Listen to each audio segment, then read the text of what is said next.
Now, welcome from Zagreb. Here I will talk now about the Yugoslavian terror regime because I get a lot of pushback that Yugoslavia was not a terror regime and I'm exaggerating and all these things are not true.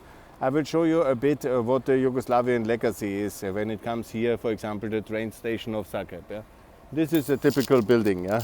Completely destroyed and defunct. I'm talking now 2022 and still it is the Yugoslavian leftover. For example, here as well. Huh? Typical Yugoslavian leftover. And then you see also some structures, and then in the back you see the Austrian-Hungarian leftover. The railway station of the 19th century and the huge buildings, universities, operas, and so that's the contrast. Yeah? But that's not justifying a terror regime. It was simply a failed economic system which left no technology, no infrastructure, and everything was inherited, stolen basically from the monarchy times, from the pre-1918 times, and then just minimal investment over time. Given how long Yugoslavia existed from 1918 to 1999 ultimately, or in the case of Croatia 91, it is a minimal leftover and legacy inheritance, and it's a shame, and most of it is environmental, poisonous, and must be in industrial terms cleaned up, and it will be very expensive as it is already. And of course, that's also not defining a terror regime ultimately.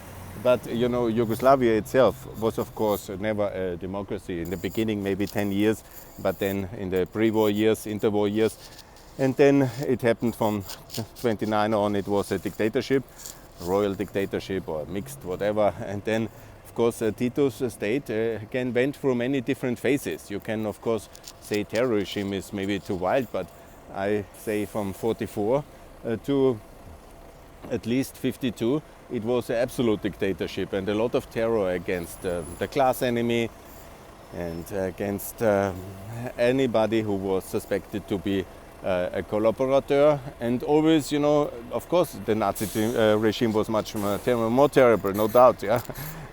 Because I see the pushback coming, but ultimately it doesn't justify, just because you have been suppressed, then you kill everybody and mass execute everybody just because the others have done it before. No, every regime is responsible for its action. And if you do mass killing and you kill people for their religious beliefs or for their class situation or for whatever you just suspect they have done something, and then you mass execute them, then you are a terror regime. And obviously they were until 52. Then the Americans gave a lot of money, and then there was a bit of a softening up. But until 64, when Yugoslavia basically went bankrupt, the Rankovic times basically from until 64 and 65 maybe, then the fall of Rankovic came, and then it was definitely a terror regime. Ask the people in Kosovo, ask all the minorities, ask everybody.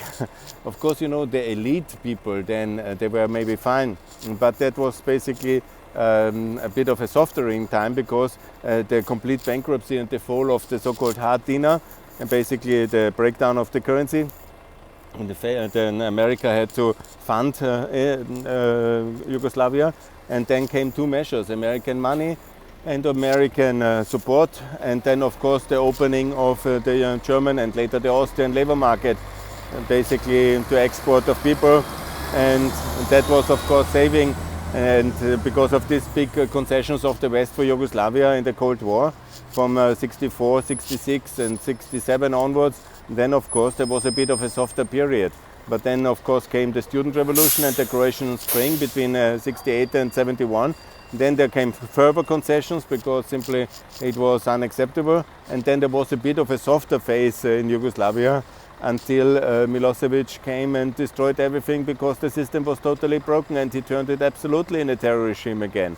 In Kosovo first, but then later everywhere. And then he waged the war in Slovenia, Croatia, Bosnia, and of course in Kosovo.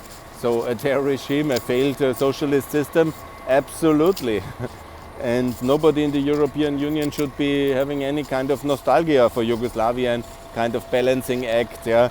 Blackmailing the West for money, being totally unproductive and leaving so little, having the people in such adjunct poverty for so long, and then also torturing and abusing people, killing regime people, opponents in Germany, Croatians, Albanians, and everybody they didn't like.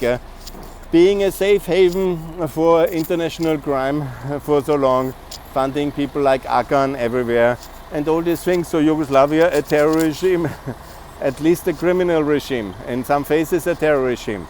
Maybe not in all phases, there were also for some people who were regime conform and who were profiting, maybe it was good. But many people had to leave, so many people were killed, yeah? So many atrocities and criminal activities were committed in the name of the state. Yeah? So that's for me a terror regime. And yes, we will have to clean it all up, work on it, and we should do more. I'm always calling for more money for Croatia, for Slovenia, for ex-Yugoslavia, for the Western Balkans, because we were, there's no other way. And we are all now in one union, in one alliance, and we definitely need to perform better, and to overcome the legacy is simply too much for the Croatian taxpayers alone. And it's not in our benefit that I come back in another 10 years and we still have no decent modern railway station, and we still work on the technology level of the past. Yeah? I mean, unions, like this is what in a way a union was. Yeah? This is the result of the Imperial Union. Of course, it was a different thing. I'm not in any way suggesting any kind of revisionism. I'm very much for republics, but republics in Europe, smaller ones, must be united in NATO and in the EU. And then you have also the fiscal capacity and space. Unfortunately, we don't have the will to do what is necessary in order to unite nations also with infrastructure and to clean up everything. We have achieved it in the EU now, but for example for Croatia we have significantly not done enough. And that's what I call for, and that's what I will call continuously, to do more and to overcome the horrors of the past, and also to have a common narrative, but also to have common infrastructure, and to be successful, rich and secure together in the European Union and in NATO. Thanks a lot. Bye.